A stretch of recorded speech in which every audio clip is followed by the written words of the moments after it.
सभी को नमो बुद्धाय। जय शोक सम्राट, जय संत गाडगे, जय भारत, जय संविधान। आज हम ऐसे महापुरुष की बात करने जा रहे हैं जो लोगों से लगातार प्रश्न पूछा करते थे। जब अपने प्रवचन के माध्यम से पूछते थे कि जैसे आप ये बताइए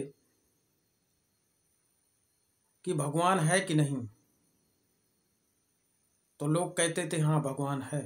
तो वो प्रश्न करते थे, क्या तुम्हारा भगवान धोती पहन सकता है, कपड़े पहन सकता है? तो लोग कहते थे नहीं।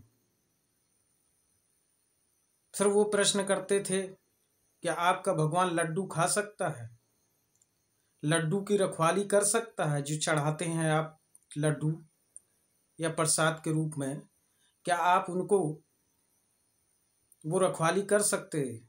तो लोग बोलते थे नहीं, हमें स्वयं रखवाली करनी पड़ती है, डंडा लेके या लठ लेके वहाँ रखवाली करनी पड़ती है जिससे कि कुत्ता ना खा जाए। फिर प्रश्न पूछते थे लोगों से कि आप ये बताइए, क्या आपका भगवान अंधेरे में दीपक जला लेता है? तो लोग बोलते थे नहीं। तो दीपक कौन जलाता है? तो लोग बोलते थे स्वयं हम लोग जलाने जाते हैं, तभी वहाँ अंधेरा दूर होता है, तभी हमें वो भगवान दिखते हैं। तो इसी तरीके से तुम्हारे जो दिमाग में तुम्हारा भगवान है, तो कहीं ना कहीं संत गाडगे से पूछा जाए कि वो लोग पूछते हैं कि संत गाडगे भगवान को मानते थे कि नहीं मानते थे। तो मेरे अनुसार संत गाडगे भगवान को मानते ना मानते की आज की भी कंडीशन है कि जो लोग भगवान को मानने ना मानने की बात करते हैं, तो संत गाडगे इसलिए भगवान मानते थे क्योंकि लोग मानते थे भगवान को, लेकिन उस वाले भगवान को नहीं। जिस भगवान को लोग मानते थे उस वाले भगवान को संत गाडगे भगवान नहीं मानते थे। वो कहते थे तुम्हारे मन में भगवान है। इसी तरीके से आज देखिए मंदिर बन रहा है, 22 तारीख को उसका उद्घाटन भी है, प्रतिमा का अनावरण अयोध्या में। तो मैं आप लोगों को एक सचेत करना चाहता हूँ, ओबीसी SC ST के लोगों, ये लोग जो मंदिर बनवा रहे हैं, जो भगवान का नाम पे धन ले रहे हैं, पैसा उगाही कर रहे हैं,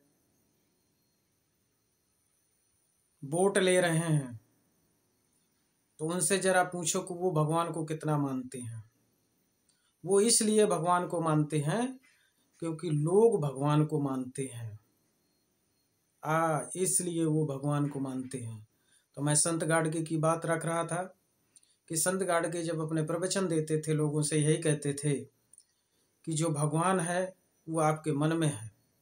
भगवान दीपक नहीं जला सकता, लड्डू नहीं आपके रखा सकता, कपड़े नहीं पहन सकता, तो आपका कैसा भगवान? तो ऐसे संत महा गुरु को हम नमन करते हुए आगे उनके इतिहास को बताते हुए मैं बताना चाहूँगा कि जो 2 बुद्ध की घटनाएं उनके साथ, जैसे तथागत बुद्ध ने 29 वर्ष की आयु में अपना घर परिवार छोड़ा और इस विश्व के कल्याण के, मानव कल्याण के लिए उन्होंने एक धम्म दिया, और उनका महापरिनिर्वाण 80 साल की उम्र में तथागत बुद्ध का हुआ। इसी तरीके से संत के साथ 2 घटनाएं हुई कि उन्होंने 21 साल की उम्र में घर छोड़ा और 80 साल की उम्र में परिनिर्वाण हुआ, यानी मृत्यु हुई। तो 2 घटनाएं कहीं ना कहीं मिलती हुई उनकी तथागत बुद्ध से मिलती हुई। संत गाडगे अशिक्षित थे, यानी कि पढ़े लिखे नहीं थे। तो कहीं ना कहीं जब व्यक्ति के साथ कोई ना कोई घटना घटती है, तभी कहीं ना कहीं मन परिवर्तित होता है और घटना से ही व्यक्ति निखार लाता है, दूसरों का प्रेरणा स्रोत बनता है। जैसे कि हमारे बहुत सारे महापुरुष हुए, तथागत बुद्ध के साथ भी घटना घटी, तब उन्होंने घर द्वार छोड़ा। उन्होंने कहा दुख है, दुख का कारण है, दुख का निवारण जरूर होगा, उसके लिए खोज के लिए निकल गए। इसी तरीके से ज्योतिबा फूले के साथ घटना घटी, जब वो एक ब्राह्मण जात के, उच्च जात के शादी में जाते हैं और वहाँ पर उनको अपमानित किया जाता है।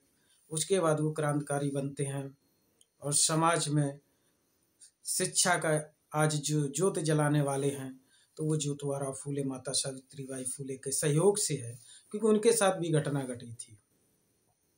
इसी तरीके से बाबा साहब अम्बेडकर के साथ घटना घटी, क्योंकि उनको लगातार जब स्कूल जाते थे तो बाहर पढ़ाया जाता था, पानी पीने जाते थे तो दूर से पिलाया जाता था, तब वो एक कहीं ना कहीं क्रांतिकारी उनके अंदर आई। इसी तरीके से संत गाडगे के साथ घटना घटी। उनके जो पिता थे, उनकी मृत्यु 8 साल की उम्र में हो गई थी। यानी कि संत गाडगे की उम्र जब 8 साल की थी तब उनकी मृत्यु हो गई थी उनके पिता की। उसका कारण था कि वो नशा, दारू बहुत पीते थे। दारू पीने के कारण उनकी मृत्यु हुई थी। तो कहीं ना कहीं उनको वो घटना उनको इस स्तर तक ले आई कि वो संत बने, आज इस देश के लिए प्रेरणा स्रोत बने, ओबीसी एसटी के लोगों के लिए आज महान ज्योति जला के गए, जिसके वजह से आज हम लोग स्वतंत्रता से रह पा रहे हैं और अपने हक अधिकार की लड़ाई लड़ पा रहे हैं। कहीं ना कहीं बाबा साहब अम्बेडकर साहब, संत गाडगे एक दूसरे को बहुत पसंद करते थे, एक दूसरे को बहुत सहयोग रहा। संत गाडगे ने अपने जीवन में लगभग धर्मशालाओं का 60 के आसपास धर्मशालाएं खुलवाई थी, जिसमें से बाबा साहब को भी एक धर्मशाला उन्होंने दी थी। और उसमें कई अस्पताल धर्मशालाओं खुलवाए, शिक्षा के केंद्र खुलवाए, कई व्यवस्थाएं ऐसी उन्होंने की जिससे कि समाज का कल्याण हो। उन्होंने कोई भी मंदिर नहीं बनाया, उन्होंने कोई भी मूर्ति, क्योंकि वो मूर्ति के विरोधी थे कि मूर्ति तुम्हें कोई नहीं दे, कुछ नहीं दे सकती, सब कुछ भूखे को अगर खिला दोगे तो कहीं ना कहीं आपको कुछ मिलेगा उसके माध्यम से। आप नंगे को कपड़े दे देंगे, गरीब की मदद कर देंगे, तो मानव कल्याण के लिए उन्होंने सिर्फ काम किया। अंधविश्वास, पाखंड, कुरीतियों से बहुत लोगों को उन्होंने जागरूक करने का काम किया। इनका जन्म 23 फरवरी 1876 को हुआ था और इनका जन्म महाराष्ट्र में हुआ था। अमरावती जिला इनका पड़ता है और सेड़ गांव इनका पड़ता है, वहाँ इनका जन्म हुआ था। जो प्रेम, त्याग और करुणा चेतना के महापुरुष थे, इन्होंने अपने पूरे समय में कुरीतियाँ, सामाजिक जो अंधविश्वास, पाखंड कुरीतियाँ था, उसके लिए अपना पूरा जीवन समर्पित कर दिया। और एक और इनके साथ घटना घटी, क्योंकि ये बाबा साहब अम्बेडकर से बहुत प्रेम करते थे। कहीं ना कहीं बहुत बाबा साहब का इन्होंने सहयोग भी किया जगह जगह पर, जहाँ भी कंडीशन देखी। तो एक समय आया जब बाबा साहब का परिनिर्वाण हो गया, उसी समय उन्होंने खाना पीना, रोटी सब छोड़ दिया था, क्योंकि उन्होंने कहा कि एक हमारा दलित मसीहा चला गया, अभी उसको और जीवित रहना चाहिए था, उसकी ज़रूरत थी। तो कहीं ना कहीं इनसे इतना लगाव था कि उन्होंने रोटी और खाना पीना छोड़ दिया था। इसलिए उनकी 14 दिन बाद मृत्यु हो गई, यानी कि परिनिर्वाण हो गया था संत गाडगे का। बाबा साहब अम्बेडकर के बाद 14 दिन बाद इनका परिनिर्वाण हो गया था। इनका परिनिर्वाण जो हुआ था 20 दिसंबर 1956 को। हाँ, 20 दिसंबर 1956 को इनका परिनिर्वाण यानी कि मृत्यु हो गई थी, क्योंकि वो इतने शोक में चले गए थे जब बाबा साहब का परिनिर्वाण हो गया। तो कहीं ना कहीं संत गाडगे की जो इतिहास है, संत गाडगे के विषय में आप पढ़ेंगे, संत गाडगे के विषय में जब जानेंगे तो उनको संत गाडगे क्यों कहा गया, इसके विषय में भी आप लोगों को मैं जानकारी देता हूँ। इनको नाम पहले था डेबू, इनको डेबू का लोग बुलाते थे, इनका नाम था। लेकिन संत गाडगे जिनका नाम जब पड़ा, जब इन्होंने अपना घर द्वार छोड़ करके और ये गांव-गांव जाते थे, और जो मटकी का हम लोग मटकी फोड़ लेते हैं, मटकी, और मटकी का जो लेकर चलते हैं जो फूटा हुआ, उसको हम लोग वहाँ महाराष्ट्र में गडगे बोला जाता है, गडगा। इसीलिए इनका नाम गाडगे बाबा बन गया, क्योंकि जहाँ भी इनको किसी एक घर से या एक दो रोटी मिल जाती थी, मांग के खा लेते थे और अपने प्रवचन के माध्यम से, गीत के माध्यम से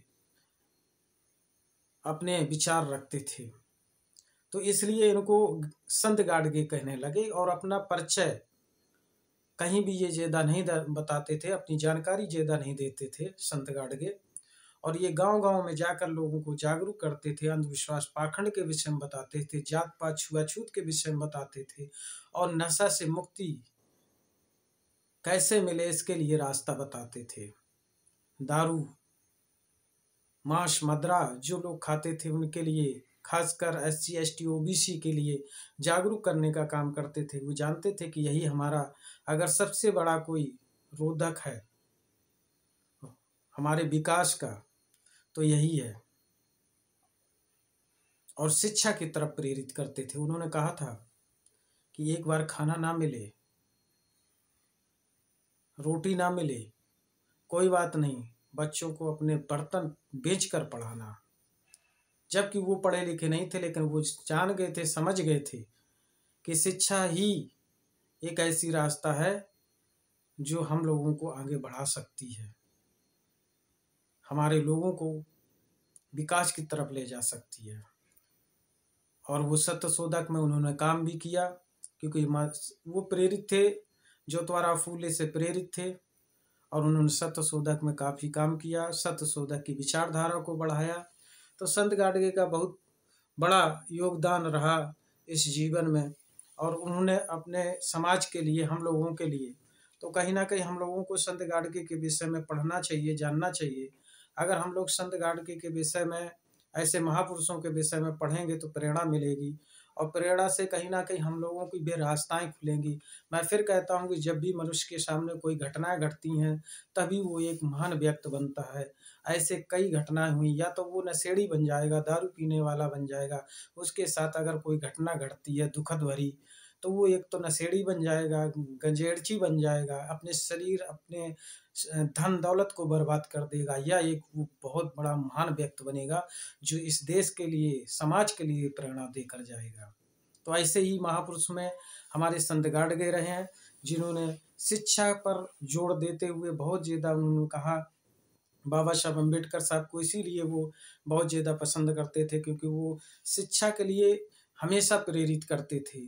शिक्षा, क्योंकि उस समय कोई भी अगर सबसे ज़्यादा शिक्षित था, यानी कि जब संत गाडगे पहली बार मुलाकात हुई थी बाबा साहब अम्बेडकर साहब से, तो संत गाडगे से बाबा साहब प्रभावित हुए, तो बाबा साहब और संत गाडगे बाबा साहब से प्रभावित हुए, तो बाबा साहब संत गाडगे से प्रभावित हुए।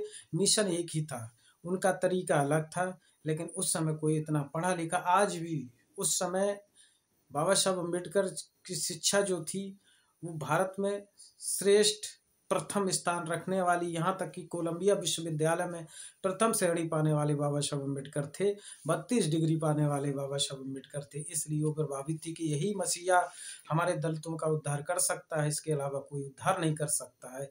इसलिए उनसे बहुत ज़्यादा प्रभावित रहते थे, और हमेशा संत गाडगे उनका सहयोग करते थे और गुणगान करते थे। जहाँ भी जाते थे बाबा साहब की चर्चा हमेशा करते थे, और बाबा साहब अम्बेडकर भी चर्चा संत गाडगे की किया करते थे। तो हमारे सामाजिक चेतना लाने के लिए उन्होंने जो मेन फोकस किया था, शिक्षा के लिए किया था। जब भी कहीं भी कार्यक्रम होते थे, कार्यक्रम में जा कर के लोगों को बताते थे, प्रवचन देते थे। कबीर साहब से प्रभावित थे, वो बुद्ध से प्रभावित थे, बुद्ध की विचारधारा बताते थे, पंचशील बताते थे।